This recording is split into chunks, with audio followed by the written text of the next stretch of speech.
This was planned. There was malice. This is a person who came to this house with a deranged mind. A brutal killing. She was controlled. His mission was to destroy both of them. A dark mystery with multiple suspects. This is a very personal murder. He's going to be in charge. He's going to be in control and never be told no. You're dealing with someone who's a complete psychopath. A stalker is like having your own personal terrorist assigned to you. The truth will be revealed. It was chilling that someone's out there that can do this kind of thing. Every day in North America, dozens of people are murdered. The key to solving the toughest of these homicides lies in the final 24 hours of the victim's life. To crack the case, detectives must reconstruct that critical timeline. The minutes and hours containing evidence that can help unlock the mystery and catch the killer.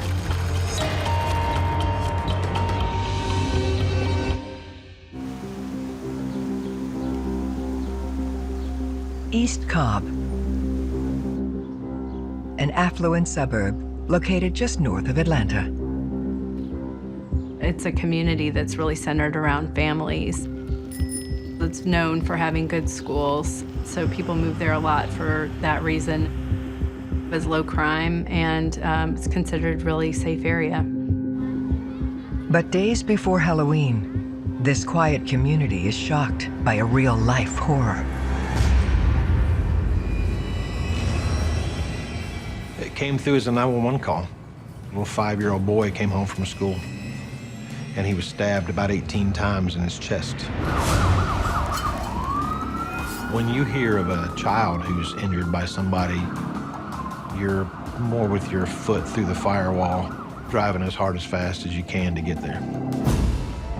As detectives arrive on scene, 5-year-old Nick Smith is rushed to the trauma center.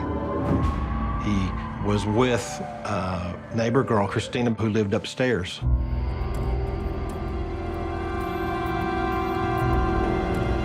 She said they saw a shadow pass by the door. Assuming it was his mother, Nick ran into the room where a person grabbed him from behind and began violently stabbing him in the chest. Christina wasn't able to really give us any identifying features. It was such a traumatic event for her, hearing the screams, that she literally ran out of the house.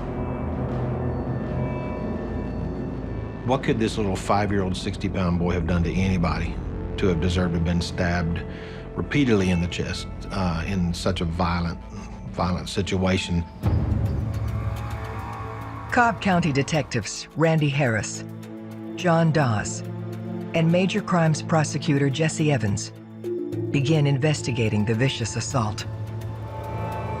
It was an older residence in an established neighborhood. You walk around the back side of the house, you see this sliding glass door that accesses the basement from the back. Is there a suspect still in the house? What else is going on? Has anybody else been injured?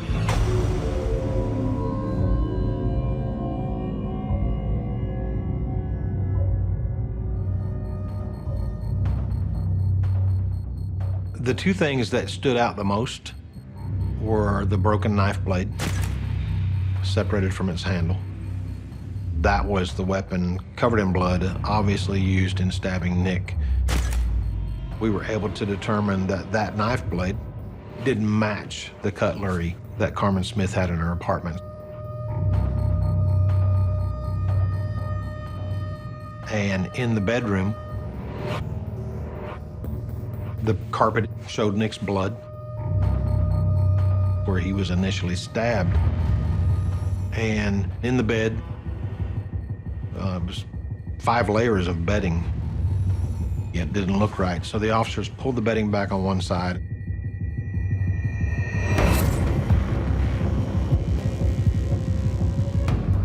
And there lies the lifeless body of Nick's mom, Carmen Smith. It's heart-wrenching. to be involved in a case like this. And there's extra pressure and stress to try to find out who did it. Police must uncover the details of the pair's final day. Establishing the timeline as it relates to the victim and the last hours of that person's life, critical in any investigation. It generally opens the doors for the detectives first to understand the lifestyle of the deceased. And from that, you will draw the information to try to solve the crime. Carmen was a beautiful, young, strawberry blonde. She had a lot of friends and she was outgoing. She's a loving mother. She absolutely devotes her time to her son, Nicholas. She's there for him. She takes care of him. She does everything that she can. Just a good mom. She's also a flight attendant. So she can be gone for a day or two or three at a time, depending on her schedule. She's a different victim because when she's home, she's with her kid. And when she's working, she's out of state flying. We want to know her routine. Did she go someplace where someone may have been checking her out? They look to establish Carmen's time of death. Nick got home at about 3 o'clock from school, and the rigor mortis, the lividity, Carmen clearly had been dead for a number of hours.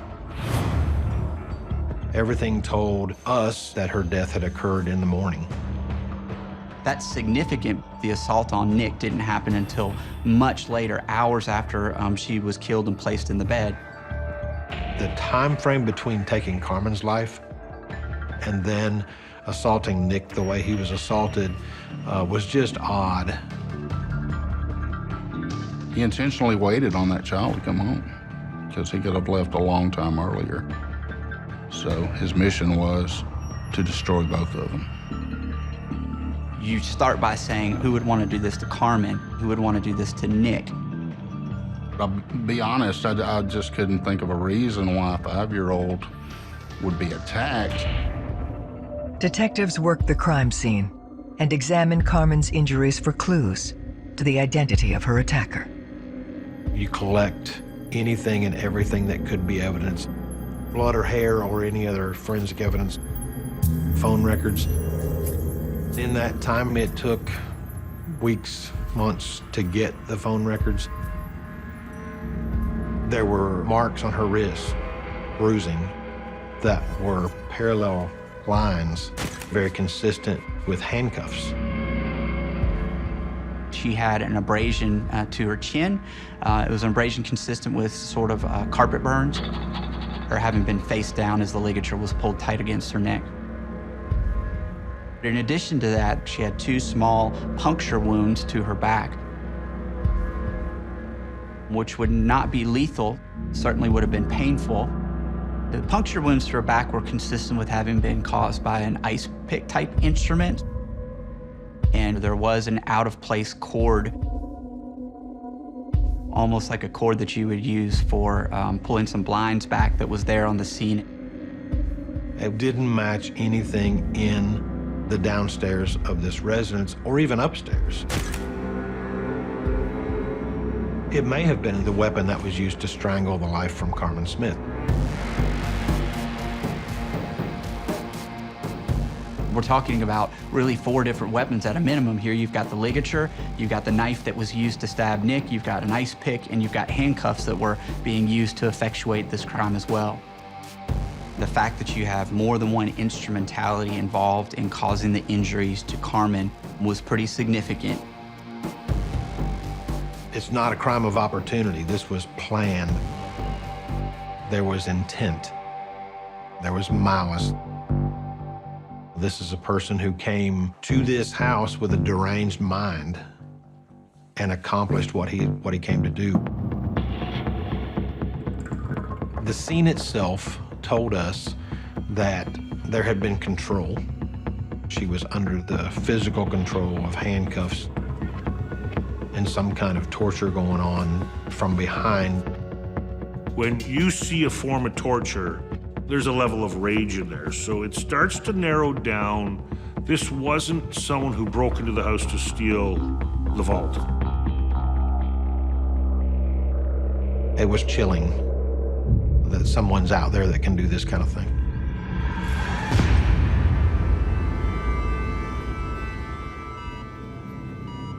Police attempt to speak with Nick, hoping for a description of his assailant. The child was rolled out on the gurney, and I saw a massive amount of blood on his upper torso, and overheard an emergency room trauma doctor asking him what had happened. And what I heard at that time was, "Bad man hit me with a wok," in a child's language. And that was telling to me that this child is not even old enough to know what had happened to him. This little kid, adorable little kid, laying on a hospital bed, just medical hardware all over him, trying to fight for life. Nick fought and fought and fought. Most people that sustain that type of wound don't survive. Fortunately, none of the vital organs were penetrated. The child would be in and out of consciousness, and he was heavily medicated and was recovering. I was going to hang with the kid, regardless of everything else. I was able to kind of let him know, hey, I'm your friend. He needed someone. I tried to reassure him it was going to be okay. I asked him, did you see who attacked you? Do you know what color his clothing was, which he described as black? Could you see his face? And he replied that he was wearing a mask, and the mask was the same color, black. He said, I want my mommy. It was heart-wrenching.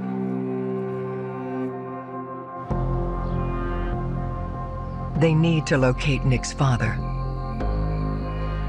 Mike Smith was the ex-husband of Carmen.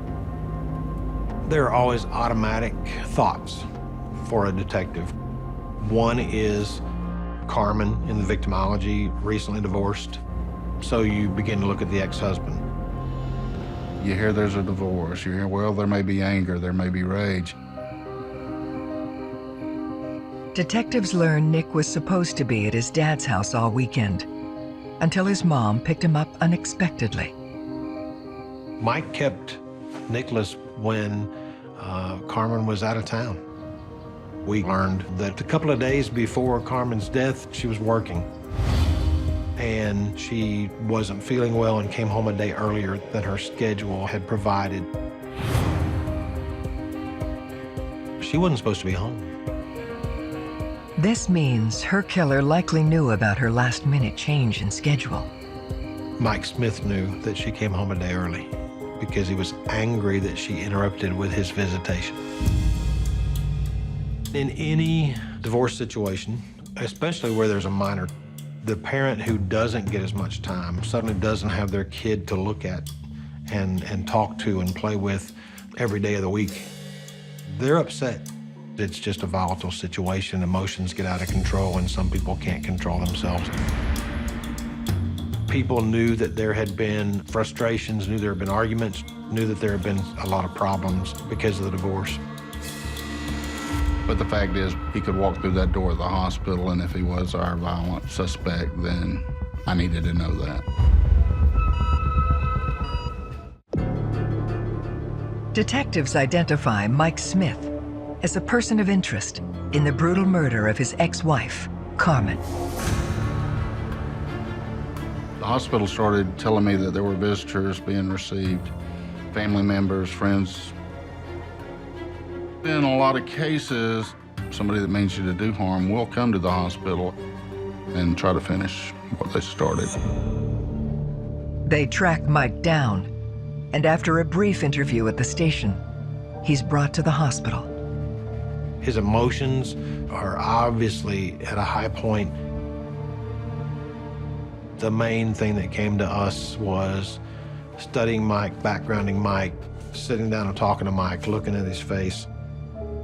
He acknowledged accurately the relationship, the cause of the breakdown, and everything that had been going on. Mike tells detectives he spoke to Carmen by phone at 7:30 a.m. that morning, right after Nick left for school. The interview of the last person to speak to the deceased is very important. It starts to narrow down the time of death. You learn from the last person generally the state of mind of the deceased. Mike admits they argued on the phone. Mike Smith was angry that she came home early and grabbed up Nick. Mike was going through a lot of emotional issues. They did have some jealousies going on with dating new people and that sort of thing. The motivator with Mike always comes back to the same thing for me. Do I think that Mike had concerns that Carmen was seeing another man and there was some jealousy there? Yes. Do I think that Mike would have had concern about another man being involved in his son's life? Yes, absolutely. His familiarity with their home is another factor. A large component of the investigation was how somebody got into the house. When police officers respond to the scene, they don't find that there's any forced entry. There's not a door that's been kicked in. There's not a broken window or anything like that. This is clearly somebody that's found their way into this crime scene and done so in a stealthy manner. We learned Mike would oftentimes come to the house and stay with Nick when Carmen was absent due to her work schedule. He knew the house. He knew the inside of the house. He knew the outside of the house. So you've got motive and you've got opportunity, but you need something else because beyond a reasonable doubt is a very high standard. So the police have to nail down that suspect's alibi, because if they can't nail down an alibi, that opens a crack through which the defense will drive a truck. Mike had an alibi with work, but there was still a part of that day when he could have gone over there and committed a crime and left. Alibis are very difficult at times to disprove. Police officers often work on gut feelings. So when you have a gut feeling, you have to pursue it. You know your case. You are living it, you're breathing it. Police need to find another way to rule Mike in or out. Law enforcement intentionally allowed him to see Nick because they wanted to gauge the demeanor between the two of them. If it was your loved one and you realized that something this horrible had happened to them, you would expect that there's going to be an emotional reaction. When you don't see that appropriate demeanor, that's a red flag. I gave them space and their privacy, but I moved to a window where I could observe. And when that child woke up and reached up for his dad, at that moment in time, I said, he's not a suspect. If his father had had anything to do with that, he certainly wouldn't have expressed that kind of comfort. His dad was in tears, he was in tears. Mike had a lot of difficulty with the divorce, but did he stab his son 18 times? No, not a chance.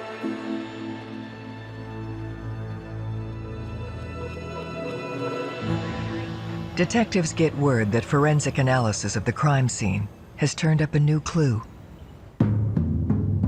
There were short black hairs on her body.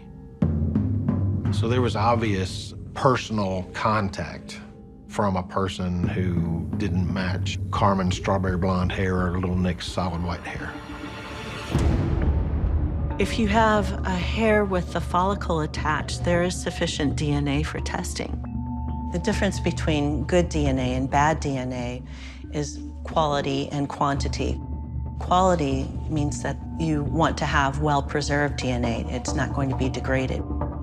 Quantity would be having a sufficient number of cells in order to amplify the genetic material.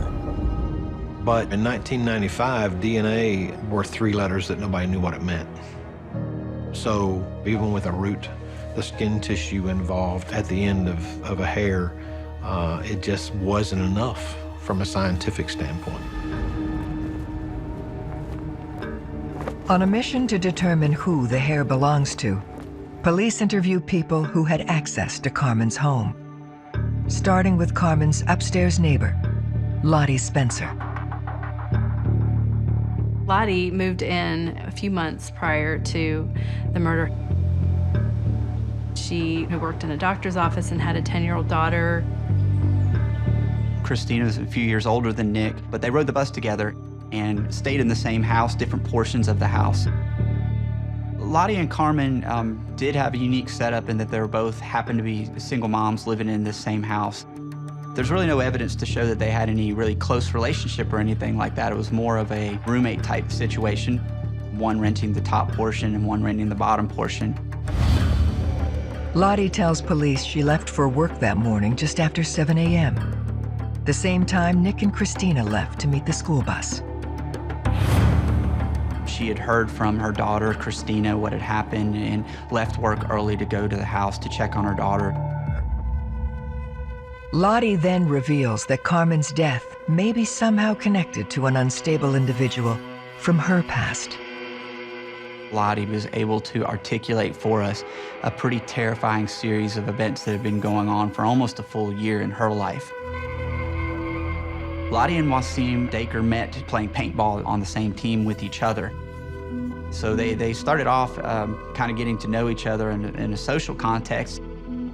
She said that she had initially reached out to him and tried to be a friend. She was trying to be like a big sister to him because he was confiding problems at home. At the time, Daker was a 17-year-old student at Georgia Tech University.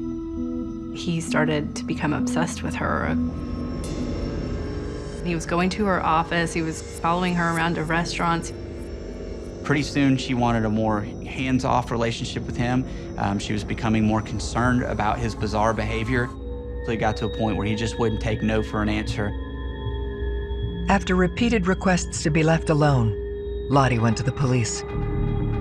He was charged with harassing phone calls. There was a stalking charge against him. He was ordered to undergo some psychiatric treatment. In the fall of 1995, Lottie was starting a new life in East Cobb and moves in with Carmen Smith. Lottie had just learned that Daker had been released from a hospital. He was free to do whatever he wanted to. He's a stalker. And a stalker is like having your own personal terrorist assigned to you.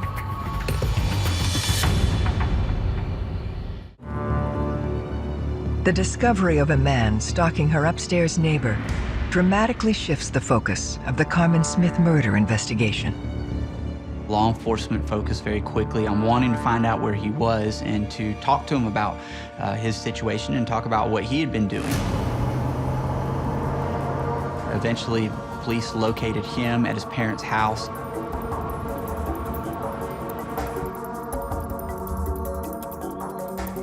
He's kind of a weird and awkward guy and troubled, it seemed, you know, from all indications, and yet very intelligent. His statement was he didn't even know where Lottie lived, so he denied any involvement in the case. Did you know about this woman? I never even heard about it till you guys told me about it. Did you kill Carmen Smith? No. Did you stab her son repeatedly with a knife? No. Daker tells a different story about his relationship with Lottie. Lottie had always said that it was a platonic relationship. Mr. Daker claimed the opposite. He claimed that he had been in a romantic relationship with her for some period of time. Well, Lottie's telling me one thing, you're telling me another. So I don't know who's telling the truth about how this relationship actually was going on. She denies it completely, but we've had a complete sexual romantic relationship. With these situations, the cases can be very difficult to prove because it's a he said, she said kind of situation. Daker also claims he has an alibi for Carmen's murder. He claimed that he was home all day, that he was playing computer games with friends. It was a game that required that you play over a modem, that you had to use a home phone. I know I was home, and I was playing the set. Talk to Colin. I'm not worried. When we did finally speak to his friend, yes, indeed, he said that he had been playing this game with Mr. Daker. His alibi appears solid, and a fundamental question still remains. Why Carmen Smith? What's his motive to cause any injury or the death of Carmen Smith? Everything that we looked at in the case told us that Carmen and Daker probably wouldn't know each other if they saw each other on the street. Detectives turn their attention to other men in Carmen's life. We talked to family members about her lifestyle and people that she was seeing, people she had dated before. Carmen had just turned 30 years old, a very beautiful young lady. The police wanted to find out a little bit more about their background to see if they could have been a person capable of doing this to her. They learn about one individual Carmen had been spending a lot of time with lately. John was in communication with her. I believe he knew about her flight that weekend. John lived not too far away. He knew her routines, her schedules. He knew where she lived. John is brought to the station for questioning. When you interview someone, you're looking for a number of tells. Body language is just one of them, and it's a very small part. There's certain very basic defensive positions people take when they are not sure, when they feel threatened by the question. The crossing of the legs, the crossing of the arms. Will they look you in the eye when they're talking to you? When John was interviewed, he acknowledged his attraction to Carmen Smith. He acknowledged that they had been out. He talked about Carmen had confided in him. Carmen hadn't been divorced that long, and guys are stupid. We are what we are. So could there have been some jealousy that maybe she was seeing somebody else? Yeah. Detectives need to uncover exactly where John was the morning Carmen was attacked. The alibi that he provided wasn't anything that really could be substantiated because he was alone. So that makes it difficult. You can't say, okay, this person's here, they're clocked in at work, other people saw them, or they're shopping and they have a receipt, or there wasn't anything like that available. So the lack of alibi was a concern. Without a clear alibi, it becomes a question of motive. This was not a chance murder. This was not a quick murder. This was a very deliberate act. There was nothing about him that would suggest that he was controlling and possessive and would be angry about anything that was going on in her life. Again, there was, do you like somebody? Yeah. Do you want them to see somebody else? No. Would you kill him over it? No. He's not that kind of guy. It was pursued, it was looked at, and in the course of all that, it dropped out. For detectives, this means a disturbed killer is still walking the streets of East Cobb. On violent crimes, you certainly want to find who's responsible and get them locked down. If you talk to most law enforcement professionals involved in working homicides, most of them would probably tell you that they expect that they're going to be able to solve their case quickly and be able to make sure that you can bring justice to your victim and make sure that the general public is protected from future crimes.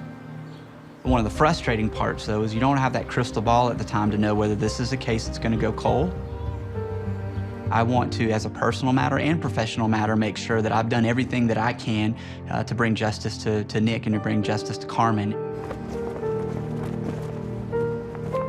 I remember the stress and I remember the focus in the office. This is it. You live it, you breathe it, you eat it, you sleep it or don't sleep it. I don't sleep much. It's an overwhelming burden. You have to do everything. And in order to do that, you have to live that case. That victim is mine. Carmen and Nicholas Smith are mine. After weeks of waiting, they receive a key piece of evidence. Probably one of the first times that law enforcement had obtained phone records in a case like this. Remember, in 1995, it was a very difficult task to figure out whose number was called. Within the massive paper trail lies a shocking clue. There were calls made from inside the home that day. One call was placed from the downstairs portion of the house, Carmen's portion of the house, upstairs to Lottie's portion of the house. And the records clearly showed to us that this call was placed after she had been murdered.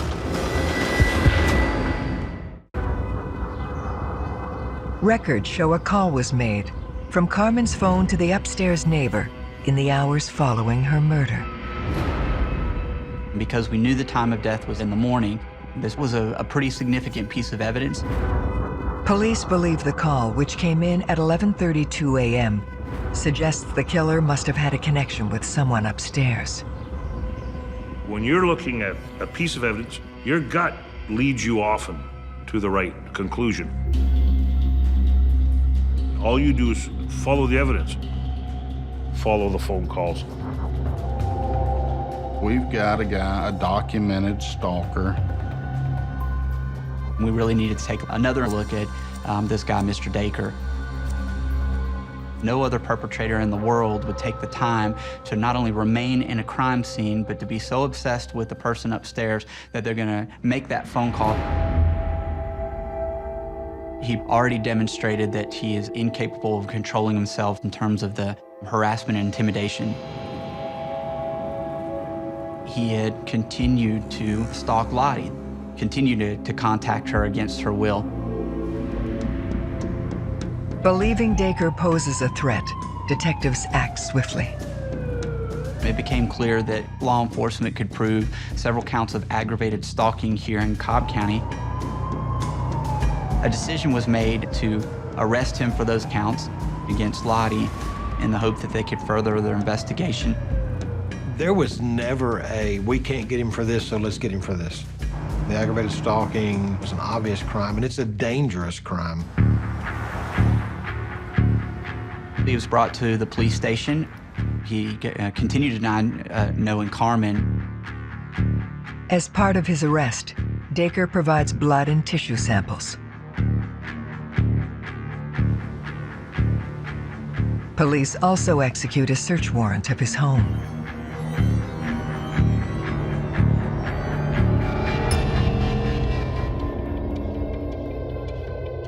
You can't crawl inside somebody's mind and see what they were thinking at the time they committed these very horrible acts. But you can sort of get a glimpse of it by understanding what their lifestyle's like and what they were involved in. In his house, there were thousands of images of pornography that were found on a laptop. A lot of the images involved binding up and torturing women, which matched almost identically to the type of crime that we were dealing with.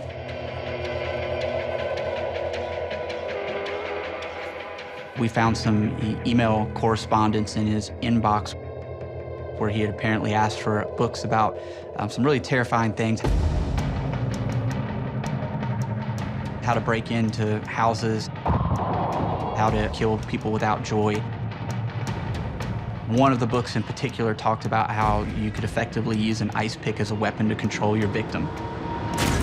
We did find ice picks that he used routinely to clean his paintball guns, and some knives that were the same brand as the broken knife blade that was left at the crime scene. So he had access to the type of weapons that were clearly used on Carmen. In the search of Wasim's room, there was a safe. When I was 17 years old, I didn't have a safe because my mom wouldn't let me hide anything. But there's a safe. And when it was open, there's a handcuff box, and it's empty. Where are the handcuffs? The most telling evidence is found discarded in his room. A couple of letters that were found in a trash can. He was writing about his thoughts about Lottie, one of which was particularly chilling. It was ripped up, where he closed the letter by basically saying that he had a foolproof plan to get back at Lottie, but that he was going to somehow let her live. My impression is that he wanted to cause Loretta Spencer Bites more pain than she could tolerate without putting physical pain on her. You start to understand that this might be a case of displacement, where an offender is clearly taking out his anger against one person and using it against somebody else.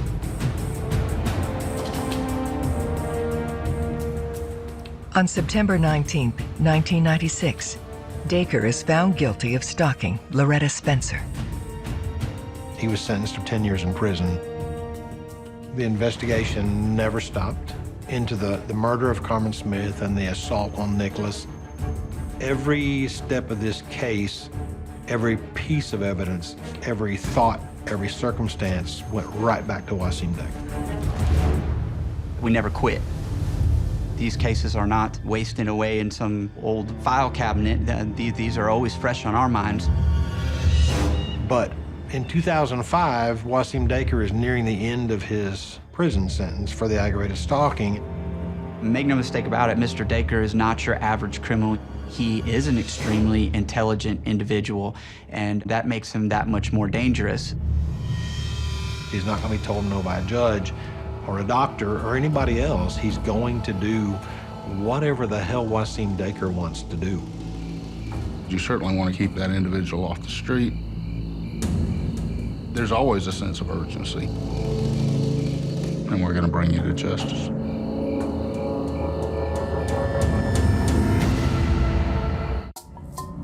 Police are convinced Wasim Daker is the man responsible for the murder of Carmen Smith and the brutal assault of her young son. Now, they have to prove it. He's a dangerous individual. Once he was released from prison, he's going right back to Lottie. So he was released in 2005. He was out amongst us. There's extra pressure and stress to try to grab him up. Our best evidence in this case was hair evidence that we hadn't been able to do anything with. It was crucial where this evidence was located. It wasn't just found at some area of the crime scene. It was literally recovered from the body of Carmen Smith underneath her shirt. By 2009, DNA testing has dramatically improved. Some of the hair evidence that was preserved on the slides from 1995 had biological material, root. We sent those hairs to a private company in Texas so that they could obtain a profile. Detective John Dawes delivers the sample personally. It was quite a day leaving Atlanta before daylight, maintaining the evidence with me in a hotel room that night, knowing the importance of it and the value of it. And it worked. December 31st of 2009, I got a call from the scientist that it was Wasim Daker. And the percentages that it might have been a duplicate profile of his DNA were so ridiculous. There aren't that many people in the world. Between this evidence and the phone call made from inside the apartment, detectives know Daker's original alibi was manufactured. We have overwhelming circumstantial evidence. Now we have DNA. Let's go. Using the reconstructed timeline, they can now prove he's the killer. He waited until the children got on the school bus. He waited till Lottie went to work. He entered the home at some time in the morning. He knew how to avoid detection.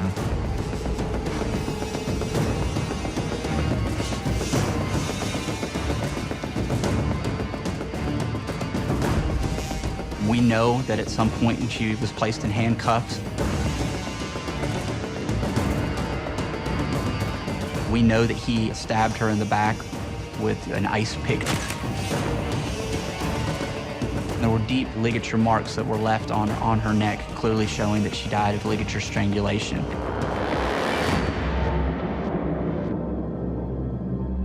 He went there to commit a heinous assault. He's absolutely a conscienceless, unremorseful killer. And then to sit with her dead body for hours, relishing in what he's accomplished, to the point that the 5-year-old son comes home. And to grab him around the neck and stab him repeatedly in the chest.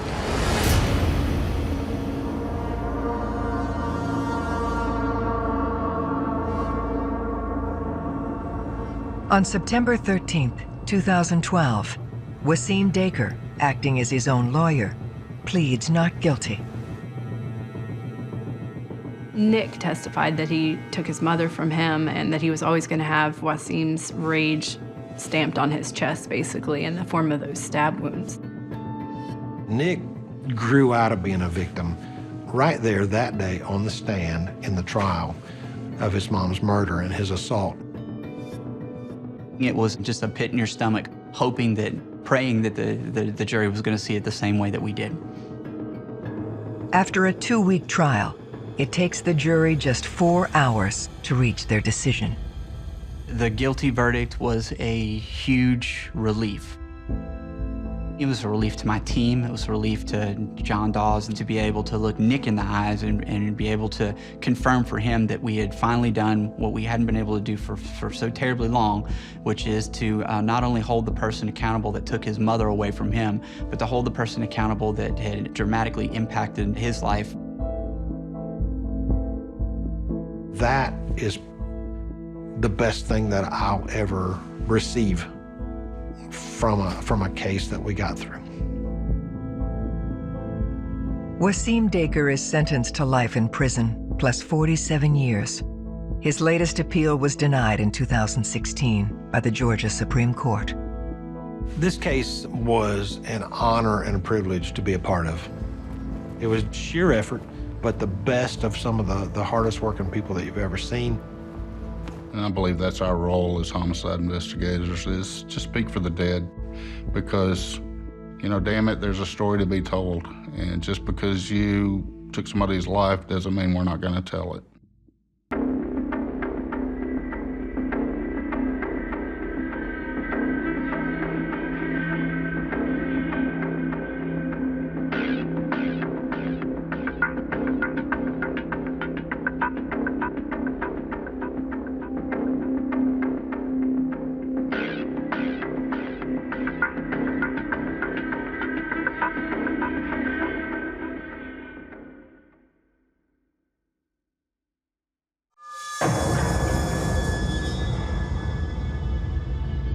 She was so nice and so open-hearted and generous that these monsters took advantage of that. A brutal killing. There was blood spattered all over the walls, floor, bed, everywhere. Identifying her body was one of the most difficult things that I've had to do in my life. A dark mystery with multiple suspects. He was stalking her. He would not leave her alone. He was constantly calling her. You have another woman involved, maybe seeking revenge. He was an absolute animal who now, I hope, burns in the hottest part of hell. The truth will be revealed. You know, he kind of had a smile on his face, and he called it the perfect murder. Every day in North America, dozens of people are murdered. The key to solving the toughest of these homicides lies in the final 24 hours of the victim's life. To crack the case, detectives must reconstruct that critical timeline. The minutes and hours containing evidence that can help unlock the mystery and catch the killer.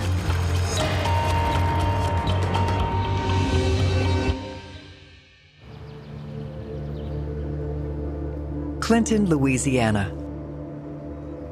A tiny town just north of Baton Rouge. Home to less than 2,000 residents. Clinton has a reputation for being a very comfortable, very safe, small town.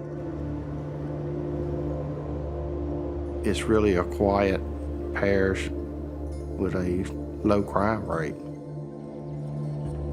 It has a small downtown, but once you leave the town limits, it's pretty much a rural area.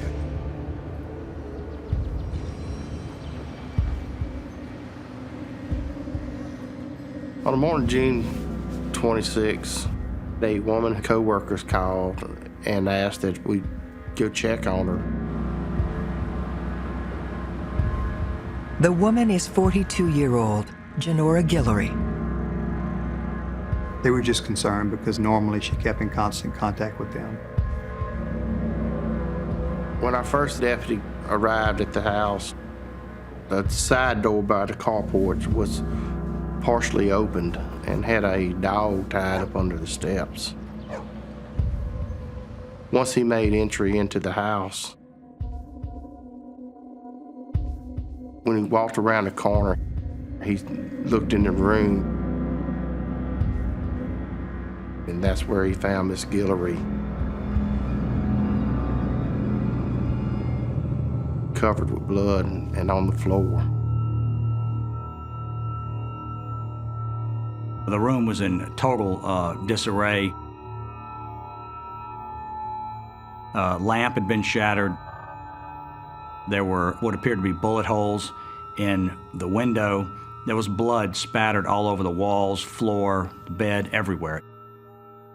She had a nightshirt or a nightgown that was pushed up. It was a scene of gruesome violence. The job of finding Janora's killer falls to sheriff's investigator, Don McKee. This case was really my first homicide to work, and the scene was really bad. Miss Gillery died from the beating. She'd also been shot several times, and she had also been stabbed several times. You just have to do your job and try to put it to the side. His first task is to notify Janora's family. Disbelief was my reaction when I heard. When we arrived, we had to face the crime scene.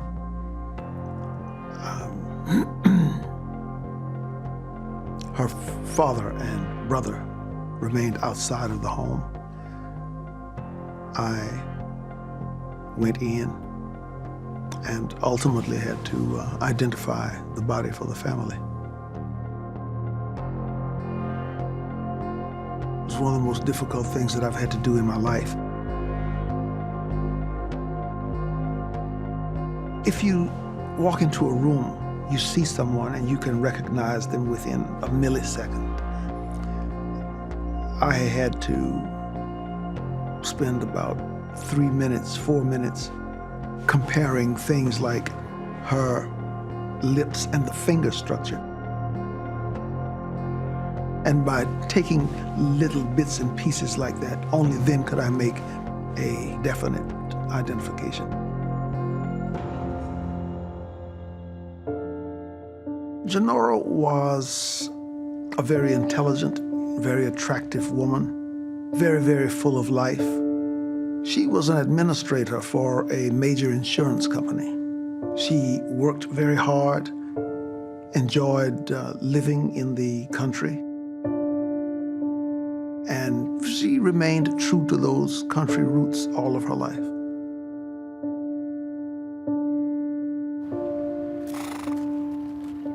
You never heard anything bad about Miss Janora.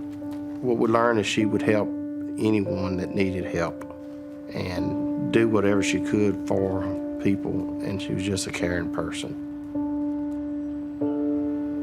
She just couldn't say no to human or animal. I think Janora just couldn't pass up an animal that needed help. That's why she ended up with, 20 or 25 dogs and a giant kennel on her property. That's why she ended up with, horses. Many of her animals were strays, particularly the dogs and cats. She purchased the horses, enjoyed riding and enjoyed being just around those horses.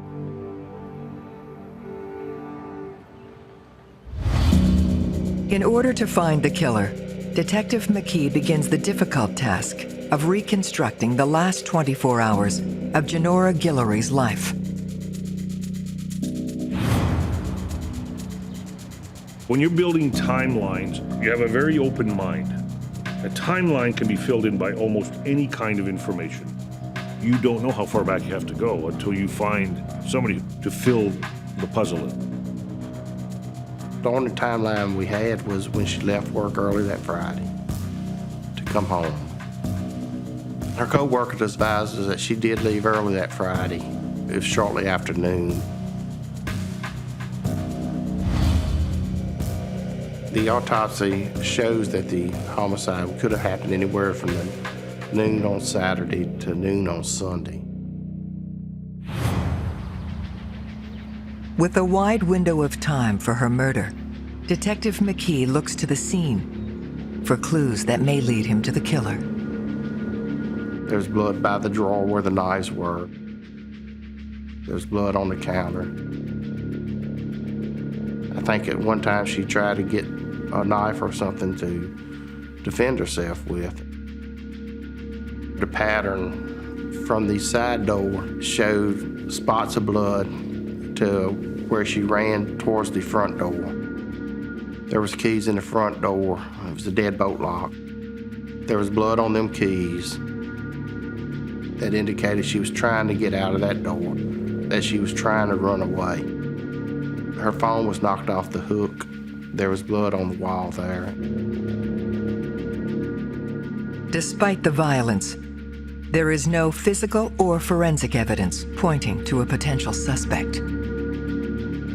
There was a gun involved, there was a knife, and some type of blunt object. And none of those were found on the scene, so the perpetrator took them away with them.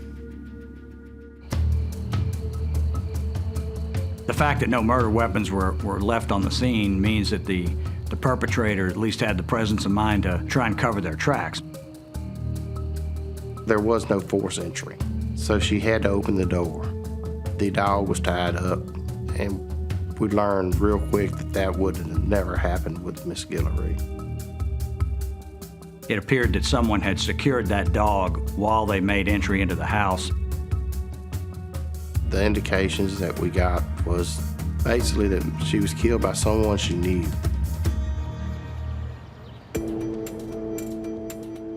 Police begin to canvass the area to see if anyone saw or heard anything during the window in which Janora was killed. Miss Gillery had very few neighbors right in the area, and the closest neighbor was across the street from her, and that turned out to be the Skippers. Amy and Philip Skipper live with their newborn and a young man they had taken in. Philip Skipper was the guardian or sort of de facto stepfather to a teenage boy named John Ballio. The Skippers and John Ballio were very cooperative. Philip Skipper said that he and John Ballio had been helping a neighbor move on Saturday and didn't arrive home until late that night. Philip said that he, his wife, and child were at the Skipper's trailer across the street after that, and they didn't hear anything. Amy was emotionally destroyed, talking about how well Miss Gillery had treated them and how much Miss Janora had done for them and helped them out. The relationship between Janora Gillery and the Skippers was close. They saw each other all the time, and Janora did whatever she could to help them out because they were poor. They initially lived in this really dilapidated trailer. She helped them get a newer one. She sometimes bought things for them, especially for their baby, diapers, some baby food, formula. She even decided to go ahead and name her good friends across the street as the beneficiaries of a life insurance policy. They would also, in return, do things for Miss Gillery that when she would have to go out of town for her job, they would take care of the animals. She gave them money. They cleaned her house. They were in constant communication all the time. During their interview with the Skippers, they never could come up with anybody to lead us to anybody that would do anything to Miss Janora. They advised that she very seldom had company, so they was unable to give us any names or anywheres to look for a suspect. Despite their willingness to talk, something seems off. Philip Skipper was just overwhelmingly trying to assist the family. He talked good about Miss Janora, but then he would constantly go to, I'll clean it up, I'll do this, I'll do that, I'll take care of the dogs, I'll take care of the animals. I've never seen somebody that was willing to help as much as Philip was. I felt that they knew something. Detective McKee observes something that needs explaining. We'd noticed some scratches on his arm. He said that him and his stepson were wrestling in the yard. And John did have scratches on his arms also, and his story was the same as Philip's story, which was really suspicious to me. So they need to look at the neighbors and see if they're actually involved in it. Bloody scratches on the arms of two of Janora Gillery's neighbors has police questioning if they were involved in her murder. In a case like this, in which the victim struggles with the assailant, it would not be unusual that there be some blood from the victim scratching the assailant. When pressed for an explanation, Philip makes an unusual admission. He said that Miss Gillery had argued with the Skippers due to the fact that a dog had killed one of the Skippers' goats. And they was blaming it on Miss Janora's dog. And Miss Janora was sure it was not her dog.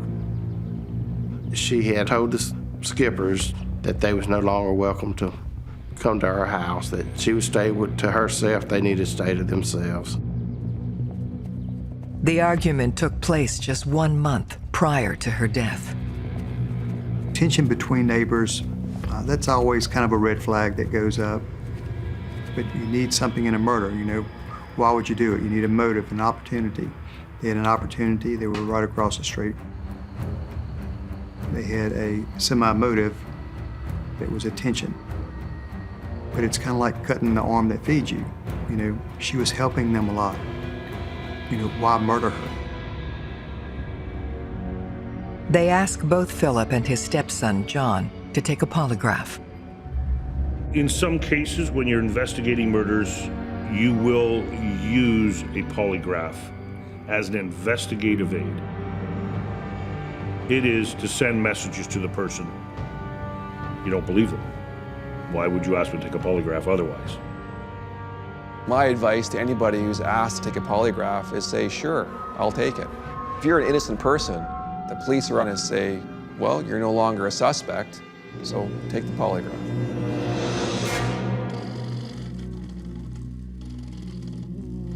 Both Philip and John Ballio had no problem with taking a polygraph.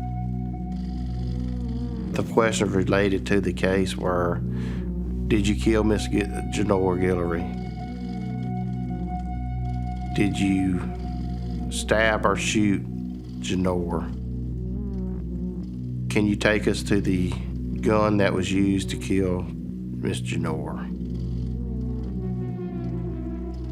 Both Philip and John Ballio passed.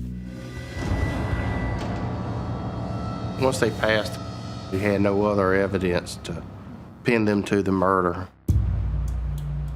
Detectives need to find who Janora might have been in contact with. in her last 24 hours. Her co-workers provide the name of a recent boyfriend, Tommy Alexander. Basically, they met through horses. Janora owned horses, Tommy Alexander owned horses. They met at the feed store in the nearby town. They started dating. They dated a little while. Then that ended when Janora found out that Tommy Alexander had another girlfriend. That opens up all kind of possibilities. I mean, you have another woman involved. Maybe Tommy would be mad about something. Maybe the other woman would be seeking revenge. It's a crime of passion. People act without thinking. If you can show me a love triangle, I'll tell you have a potential homicide on your hands. They bring Tommy Alexander in.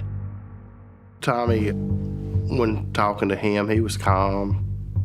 He was saddened by Miss Janora's death. He was saying how good of a person she was, just like everybody else we had talking to had said. They question him about his most recent interaction with Janora. Tommy Alexander told the detectives that he had spoken to Janora on Wednesday. They had seen each other. One was transferring horses to another. There were some papers to sign. So that was the last time he spoke to her, was on Friday. Police must confirm his whereabouts during the time in which Janora was killed. He had an alibi. He said he had been home all weekend with his girlfriend, which turned out to be true. She backed him up on that story. They were able to eliminate him in the investigation as a possible suspect. He was really upset. Nothing to raise an eyebrow to think that he was involved in the homicide. Based on his story and the lack of evidence we had, we really had to start looking other places.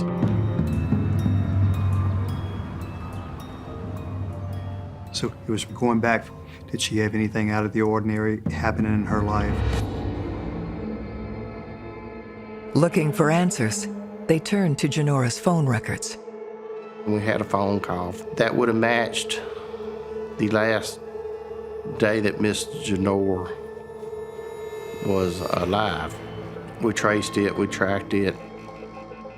It was associated with someone named Steve Williams. The call was placed at 8:27 a.m. that Saturday, potentially making Williams the last person to speak to Janora alive. Steve Williams was a Baton Rouge police officer.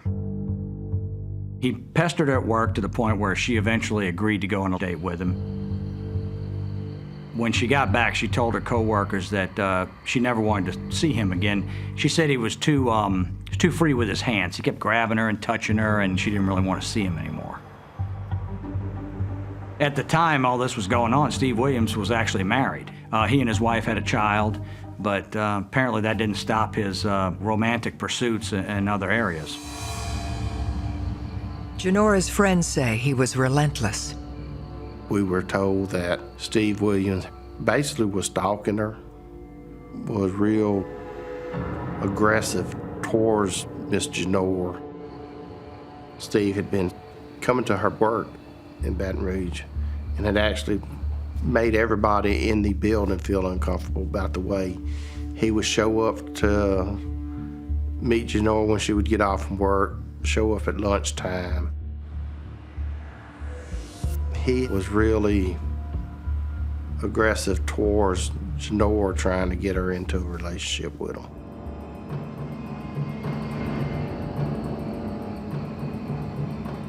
The thing about stalking is there is an obsession, and he's demonstrating that with multiple phone calls, showing up just unexpectedly.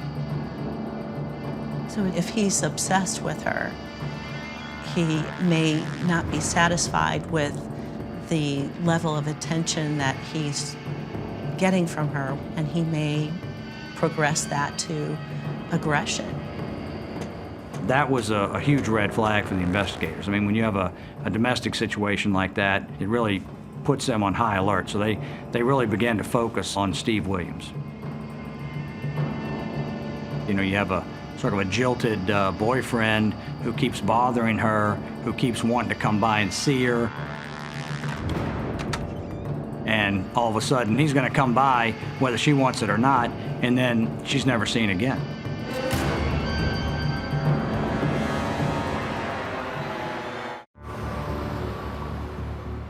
Baton Rouge police officer Steve Williams, who once dated homicide victim Janora Gillery, is now the lead suspect in her murder. Police officers don't like investigating other police officers. Something you want to shy away from. You know, they don't like to think that another cop would be involved in some kind of criminal activity. But cops generally have a very intimate knowledge of, you know, law enforcement and how crimes are committed. So a police officer can be a more wary suspect because you would presume that he or she knows what not to do, what evidence to make sure it doesn't get left. So they make sort of dangerous criminals. They're so knowledgeable about the investigative process itself. His potential involvement comes down to the call he made to her the day she died. When the detectives questioned Steve Williams, you know, of course, he denied having anything to do with Janora's death. He said that they were friends, and he resented the fact that he was characterized as sort of a stalker. He said that he did call her a few times a week, but, you know, just to do some friendly chit-chatting. They narrow in on the one call they're interested in. Steve admitted to calling her Saturday.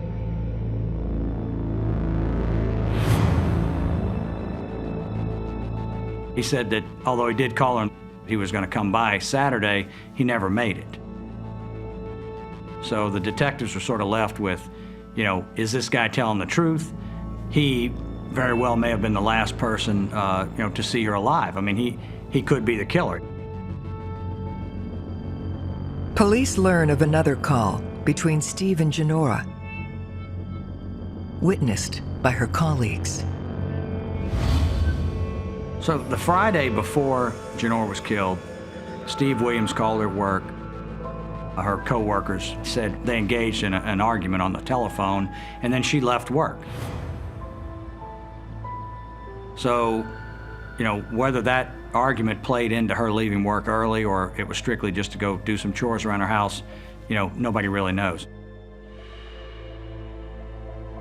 But there was a verbal altercation on the phone, and then later Steve Williams says that he was going to come by. So, you know, from the investigator standpoint, you know, this is looking more and more like he's the #1 suspect in her murder.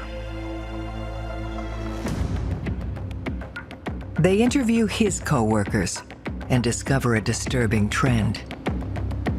Steve Williams had a reputation, a history of this sort of overly aggressive pursuit of whatever love interest he had. In the Baton Rouge Police Academy, there was a female recruit who made the complaint against him. We interviewed his co-worker, and she was able to give us some information about how Steve Williams acted towards her. She said he kept harassing her, would call her at home, off duty, about academy class type business, but she was in a relationship with somebody and she didn't want him making these late night calls. Based on the information we got about Steve Williams going after her, it was basically the same way that he went after Miss Janora. So it showed a pattern of aggressiveness and jealousy. We look at the past to look to the future. People are creatures of habit. So it's an indicator. It's patterns of behavior and tells, in and of himself, is not evidence. But as a trained investigator, you're looking for that because that will lead you to ask certain questions.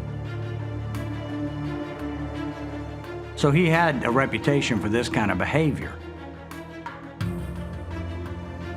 And of course, the police have to look at this and say, well, this time they could go even a step further. Did he kill her?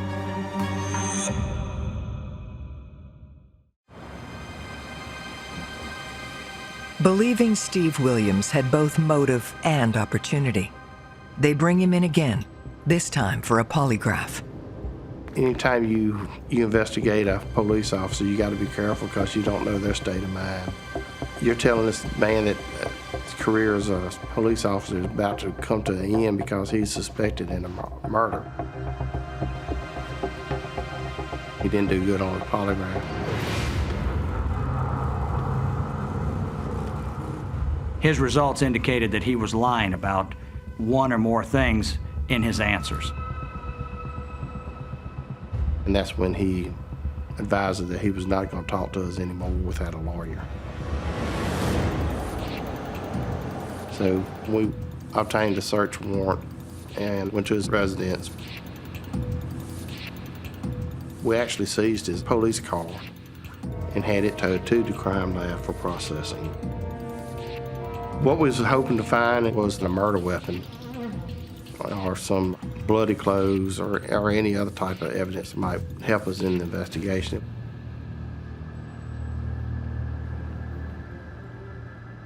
But unfortunately, we came up with no weapon that would have matched what we was looking for.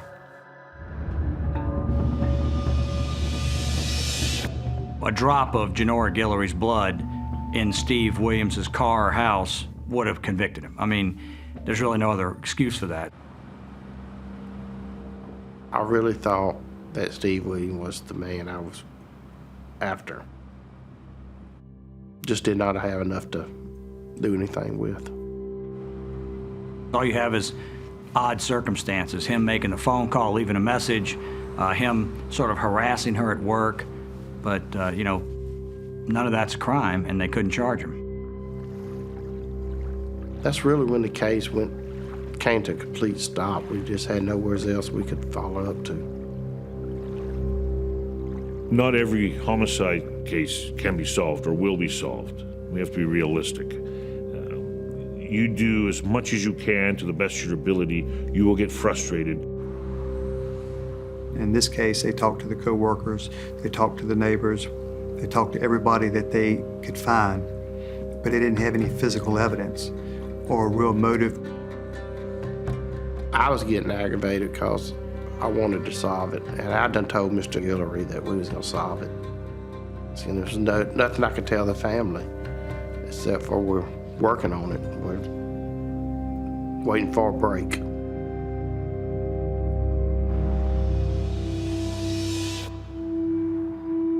Janora's death took a tremendous toll on her family. Illnesses, divorce, directly resulted from this murder. But this matter never went cold for Investigator Mackey. We trusted Mr. Mackey tremendously. We knew that Mackey was doing a great job.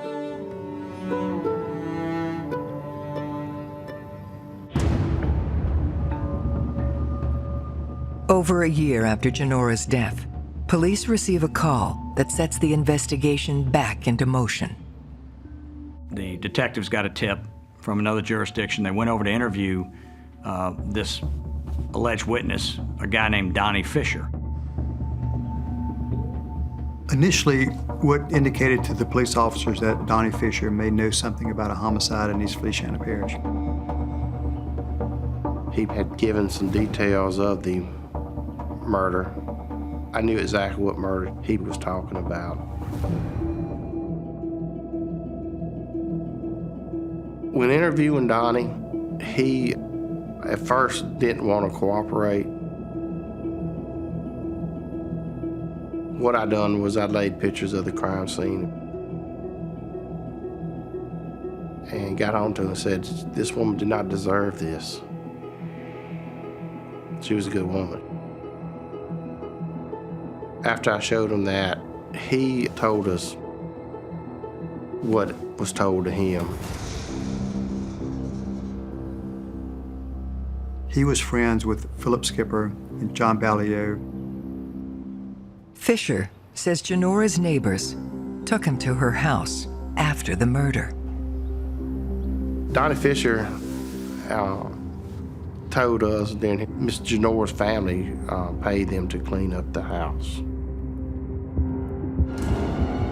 Philip Skipper told me, what would I think if I killed Gillery?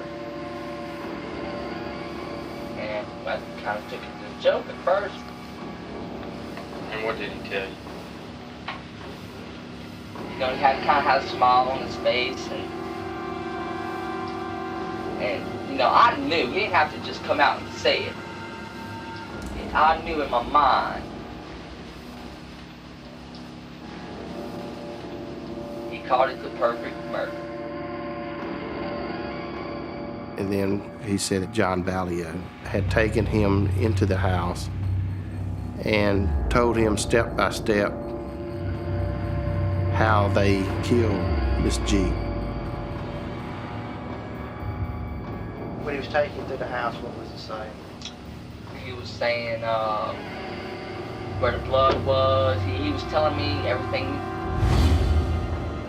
If Fisher is telling the truth, this means Skipper and Ballio lied about where they were the night she died. Fisher started giving details of the murder that he would not have knowledge of.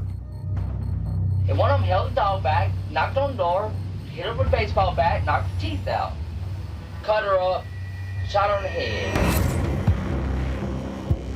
Donnie Fisher implicated Philip Skipper, Johnny Hoyt, Lisa Hoyt, and John Ballio. This information adds 2 new names to the investigation: Philip's sister, Lisa Hoyt, and her husband, Johnny. That's the first time we heard of Johnny Hoyt's name was when we interviewed Donnie Fisher. Johnny Hoyt was kind of a stocky guy. He was kind of a bigger built, muscular type guy. So you have this little tight group of people here, and the statement from Donnie Fisher implicated them all in the murder.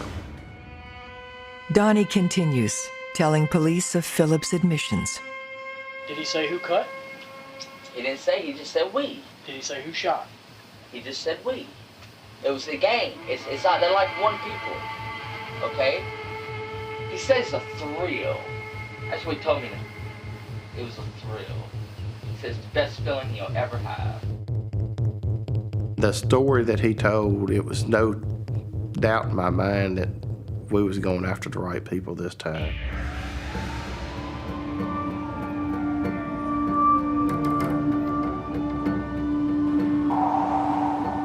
But without any physical evidence, they need to find another way to prove beyond a doubt that the 4 people Fisher has named are responsible for the murder. You play on what feelings of remorse they might have. You want to get them to confess. And they don't have to confess, of course. They can just ask for a lawyer and the whole thing's over. Brought into custody, Philip Skipper, Lisa Hoyt, and Johnny Hoyt all refused to cooperate. John Ballio was the last person that we was able to talk to. It was a long interview. It was a couple hours probably. And finally he just broke. Philip and Lisa, me and Johnny. We was going over there to see Miss G. They wanted me to watch them kill Miss G and hold the dog. Did they say why they wanted you to watch? It would be my true test of brotherhood.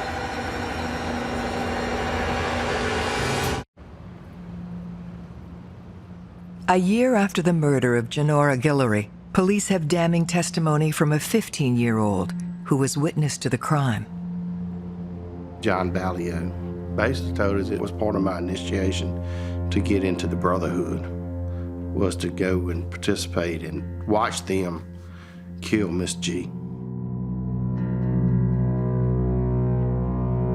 The brotherhood was a white supremacist group.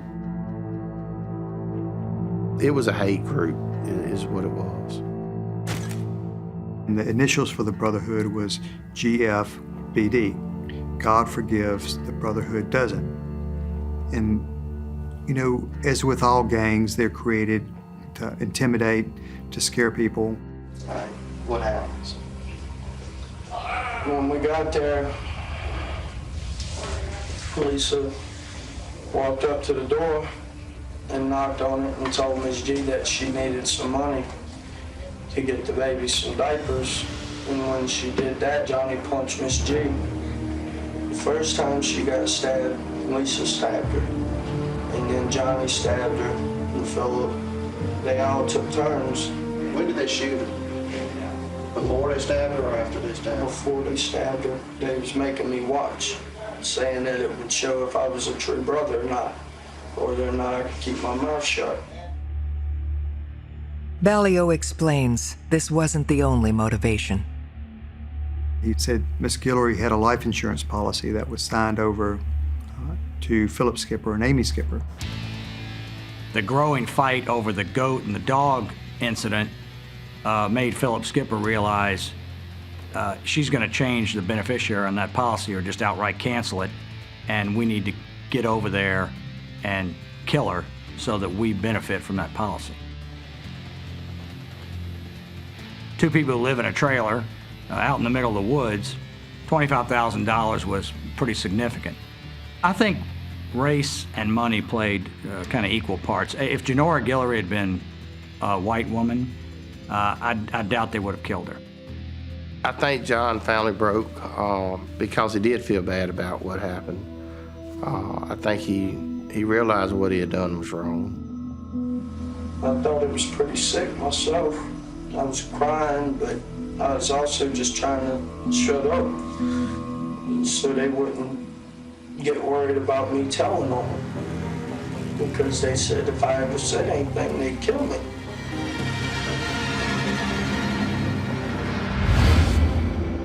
Armed with Ballio's confession and a complete understanding of the timeline, detectives now have enough to press charges against the 4 conspirators.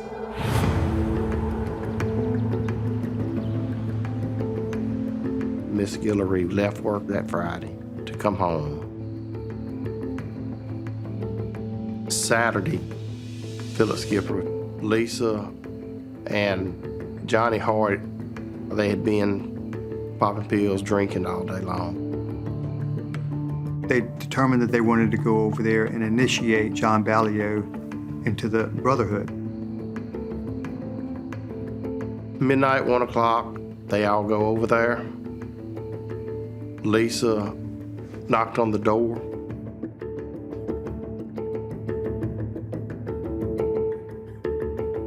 When Miss Gillery came to the door, Johnny Hart punched her.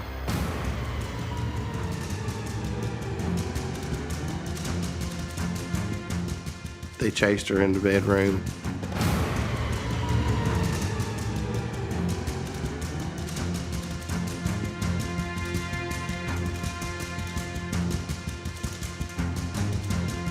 That's when they took turns shooting her, stabbing her, and then beating her with the bat.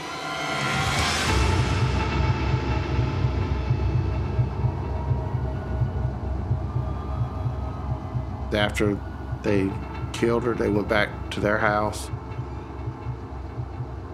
They burned their clothes and shoes. Gun used, they said they threw it off in the river. The district attorney charges all 4 suspects with murder. Lisa Hoyt pled guilty to manslaughter and was sentenced to 25 years in prison. Philip Skipper went to trial, was found guilty. 2nd-degree murder, he got life in prison. Johnny Hart also went to trial and was found guilty and is serving life in prison. John Ballio cooperated. He was a juvenile when this occurred, and he pled guilty to second-degree murder and was sentenced to juvenile life.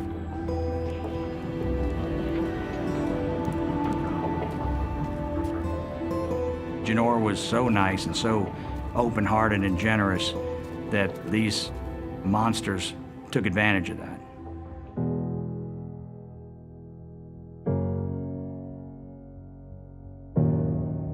It is a dumb dog that bites the hand that feeds it. And Philip Skipper was a dumb dog, a swine, an absolute animal, who now, I hope, burns in the hottest part of hell.